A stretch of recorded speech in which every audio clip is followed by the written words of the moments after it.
In this video, pag-uusapan natin ay papaano ka makapag-create ng sarili mong quiz survey sa loob ng Cellnomics. So sabihin natin 'no, ito yung nagawa na funnel. So meron tayong landing page. After nila magpunta sa landing page ay merong opt-in 'no, ta's meron tayong thank you page.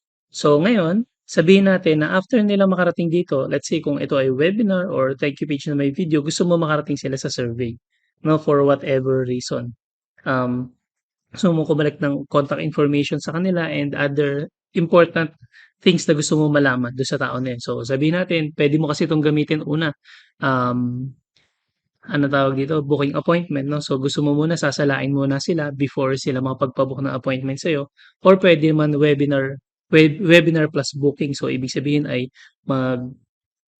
kailangan muna nila mapanood yung webinar, masala muna sila through survey, ta's before sila makapagpa-book ng appointment 'no. So, maraming iba-ibang reason 'no. Pero dito pag-uusapan natin ay papaano makapag-create ng sarili mong quiz survey. So, sabihin natin 'no, pagka-click nila dito dadalhin natin sila sa isang quiz survey. Okey, so ngayon papaano natin gagawin 'yun? So, maraming way 'no, sabihin natin dito add new step tayo, click mo yung page, tapos dito ay puwede mo i-click 'to, empty page. Sabihin natin ay nakalagay dito quiz survey 'no, ayan. So, blank page tayo, ayan, public and then click natin yung add. So, ngayon para magkaroon ka dito ng ano, ng quiz widget 'no, click mo lang 'tong plus tapos quiz 'no, ayan. So, ito yung laman niya.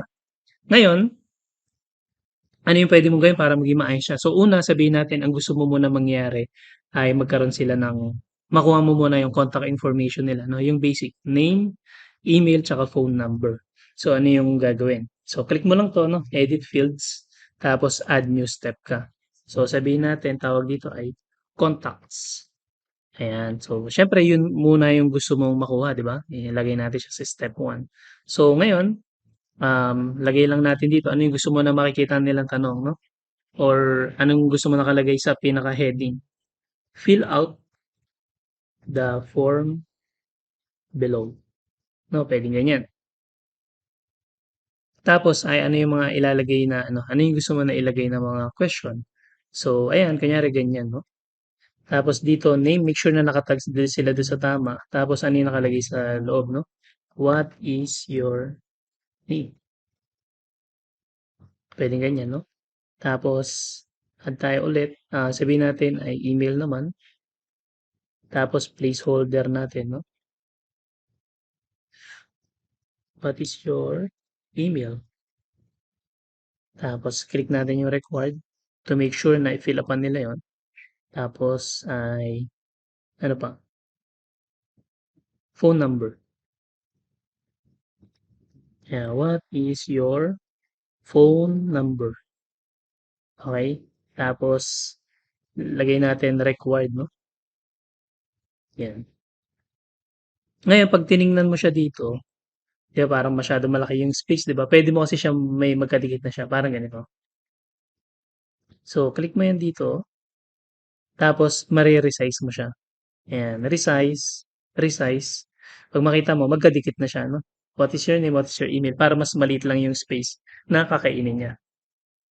Okey, so ayan 'pag okey ka na diyan, okey ka na sa isang question 'no. So, save mo na, tapos mag-add tayo ng bago. So, sabihin natin ang gusto naman natin itanong ay, what is your occupation 'no. So, kasi dito kapag nag-create ka kasi ng survey may mga given na. So, katulad dito ano meron ng mga nakalagay. So, sabihin natin ano kasi siya multiple choice 'no. Kung wala naman ang gagawin mo lang actually, click mo lang 'yan. So, kunyari ay ano gusto mo nakalagay dito, what, occupation, ayan. So, kunyari ganyan 'no. Puwede mong gamitin 'to para mas madali pero pinakita ko sa'yo kung gusto mo mag-start from scratch 'no. So, dito lagay natin, what is your occupation? Okey, so kung 'yan yung gusto mo itanong. Tapos ano yung siyempre single field lang 'di ba? Tapos dito may makikita ka settings. Ano yung gusto mo na itsura niya? Simple na drop down ba siya, yung ganito lang itsura niya o naka-box? So, ako preferably naka-box siya 'no. So, kapagka may ano ka,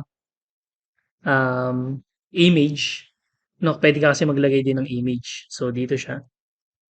Ayan, pwede ka maglagay ng image, no? So, sabihin na, pwede ka maglagay. Ngayon, kapag ka may image ka, saan mo siya gustong nakalagay yung, yung image? Nasa left ba siya?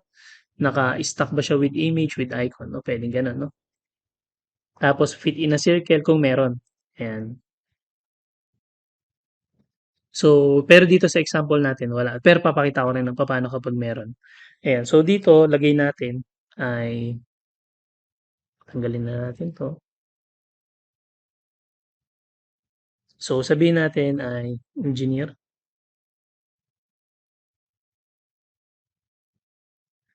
Um, Kunyari ay accountant,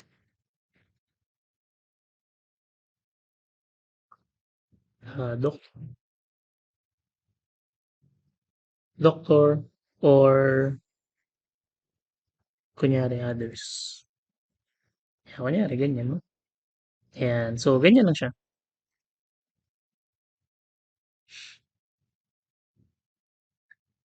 So, actually, ito, meron ka pa din pwedeng ilagay dito, no? Kung gusto mo mag-tag, kunyari gusto mo i-tag yung specific na tao kapag ito yung pinili niyang sagot, ayan, pwede rin, no? Gusto mo other additional information, ayan, pwede din mag-skip. Okay? So, ganyan siya kapag ka walang image. So, paano naman kapag merong may merong image? So, actually, ito yung may image, no? Ayan. So, eto siya. Makikita mo dito yung settings, no? Kunyari, gusto mo naka-stock siya. Ayan, ganyan itsura niya. Kapag ka with icon, mawawala yung image. Ayan. So, depende kung ano yung gusto mo. So, fit in a circle o gusto mo fit in a square or yung original image yung pagkaka-upload. Ayan. So, sabihin natin fit in a circle na lang siya. So, pwedeng ganun, no? Tapos ano pa yung mga ano pa yung mga pwede mong itanong. So, ito pangalawa to. Um, Pangatlo ay sabihin natin tatanungin mo naman ay merong salaries, no? Salary. Kaya range ulit siya. So dito, how much? How much is your salary? Tapos pwede ka dito maglagay ng ng mga field. So kapag gusto mo mag-add ng ng field naman ay multiple pwede multiple. Pag multiple kasi ibig sabihin pwede marami piliin nila. Syempre kapag how much is your salary, isa lang dun sa range na yun, di ba? Yung pwede nilang piliin.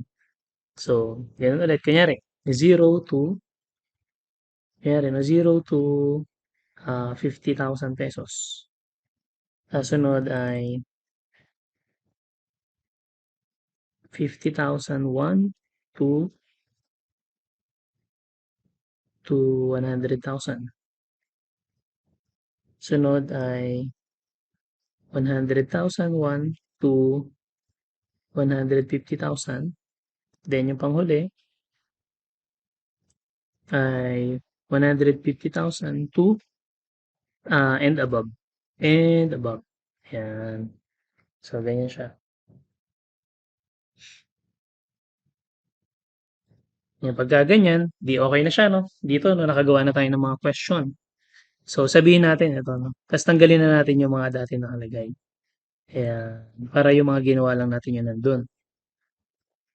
Tapos, ay, sunod naman na titingnan natin ay yung settings. So, for example, ay gusto mo ba mapadalan ka ng email, no? Kapag may kapag may nag-fill up ng survey. So, kunyari, john@gmail.com, no? Tapos gusto mo ba nakalagay yung progress bar para malaman nila kung malapit na sila matapos? Gusto mo ba may back button? Okay, submit. Actually dito pwede mo rin i-connect yung sa nila, no? Saan mo sila gusto ipasok na list? Okay, so pwedeng gumawa ka ng sariling list, no? Yung pinag-usapan natin sa mga previous video. Ayan, and pwede mo rin sila itag kapag gusto mo. Okay, ano pa? Sama din dito ay yung result, no? Kunyari yan, kasi may scoring na pag-usapan natin sa sunod na video yan. Pero, after nila magsagot, saan mo sila gustong dalhin? Sa thank you message lang ba or may page redirect ka? Okay, so kung may page ka, kung may sarili kang thank you page, dali mo lang sila kung saan, no? So, sabihin natin, ito yun, kunyari. No? Pero dapat talaga meron kang bukod na thank you page para doon, no? So, sabihin lang natin, no? For example lang yan. Saan mo sila gustong dalhin after nila mag-fill up? So, yung iba, ginagawa nila sa calendar, no? Ayan. So, yan. Eto pa, no, sa mga styling. So, actually, pwede mo pagandahin din to kung ano yung gusto mo itsura niya. Ayan. So, kunyari, ano yung gusto mo na color. So, kunyari, gusto mo color ito. Ayan. Sa mga button din, pwede din, no? Kunyari, gusto mo, ano, gusto mo palitan yung color ng button. So, kunyari, ganun din, no? Ayan. So, mapalitan na siya. Ngayon, i-test natin, no? So, kunyari, ay John@gmail.com tapos 09. Okay? So, engineer. Tapos, sabihin natin ito. Ayun, makarating ulit doon sa landing page. So, yun. Ganun lang kasimple yung pag-create ng sarili mong quiz survey sa loob ng Cellnomics.